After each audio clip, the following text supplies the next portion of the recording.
Molecules. They are groups of atoms held together by chemical bonds. They can exist in many different geometries. One example is the tetrahedral geometry. Rather than representing a molecule in 2 dimensions, a 3-dimension structure gives us a better understanding. In schools, we are introduced to molecular model sets, but this can only be used to look at small structures. In the real system, we are dealing with macromolecules such as proteins and lipids, which consist of more than hundreds or thousands of atoms. How then can we look at their structure? Molecular visualization integrates computer 3D graphics with molecular models, which allow us to visualize molecules in 3 dimensions on a computer. So, why molecular visualization is of uttermost importance in modern-day science? 3D structure is important because structure defines functionality. By understanding the 3D structure of a compound, we can then analyze its function and properties.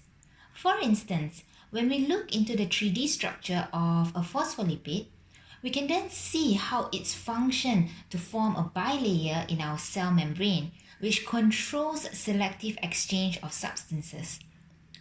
Molecular visualization is important in illustrating biological processes through animation.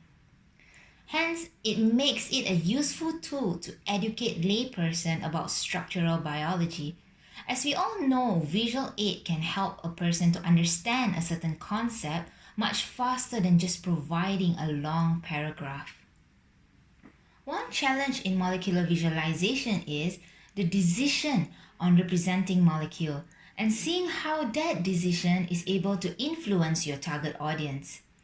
Every type of visualization depends on the learning objective. You need to be clear with what message you are trying to convey or what biological aspect you want to highlight. For instance, bond vibration. We can focus on different modes of vibration, or an even more complex system such as molecular docking. Well, docking is analyzing how 2 molecules fit in together. We can focus on what kinds of interaction are possible at certain conformation.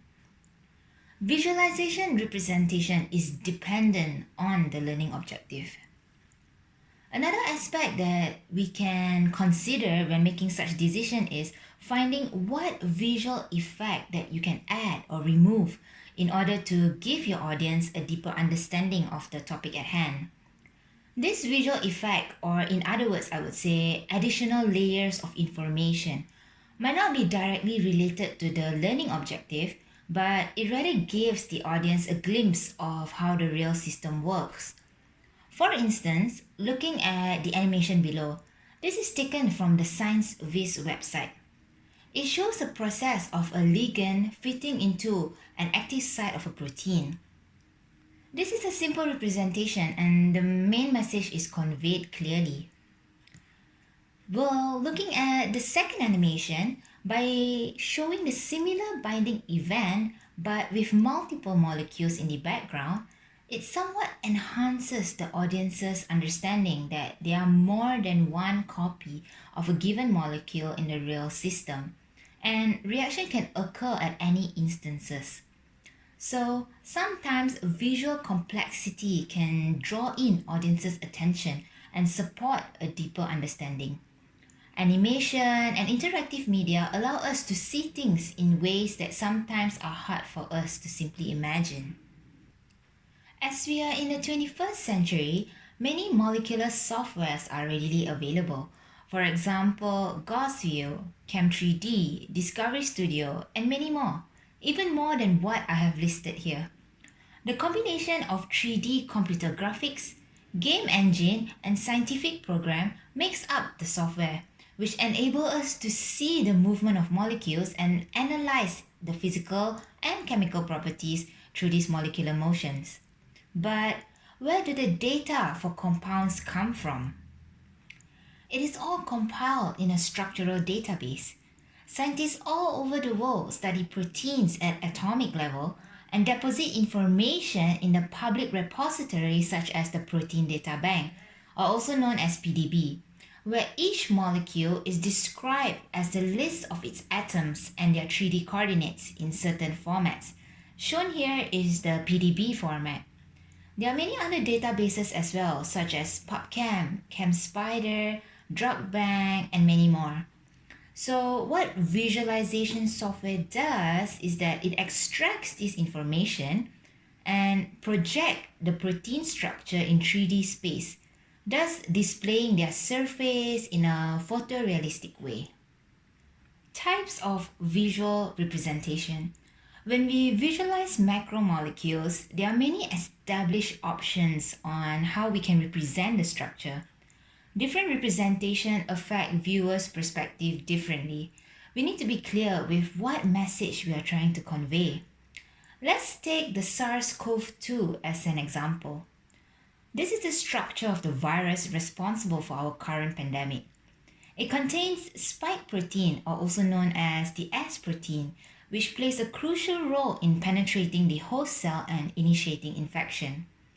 The S protein is a trimeric protein consisting of 3 chains. Let's look at one of the chain first. The single S protein chain can be simply represented through a schematic representation as such, where the white tubes represent primary chain, the blue arrows represent the beta-plated sheets, and the red tube as alpha helix. This is a simplistic representation. But in order for the structure to have a more organic feature, data-driven structure come into play. It is important to represent protein structure accurately because structure defines functionality. With accurate data, we can represent the single S protein in the atomic representation. Here we can see the complexity of the structure, different atom types, but we cannot distinguish the protein chains. With ribbon representation, however, we can clearly see the protein chains and how they are linked to one another. A downside is that it does not reflect the volume of the structure. To see that, we can visualize the protein structure through surface representation. This displays the complexity of the structure and gives us a better demonstration of the volume occupied by the atoms. Color scheme also play a major role in giving better visualization. We know that the spike protein composes of 3 chains. By assigning one color to each chain, we can clearly see how the chains intertwine with each other to create a unique structure which reflects its function. It has a globular head which can attach itself to the host cell and the stalk which directly embedded into the viral envelope. In conclusion, visualization is a powerful tool in conveying messages. It is able to change people's conception of how molecule moves or interact with each other. We need to carefully consider our decision on how we want to represent molecule. We need to be clear of our objective and don't be afraid to try out different ways or methods to find a good representation for your molecule.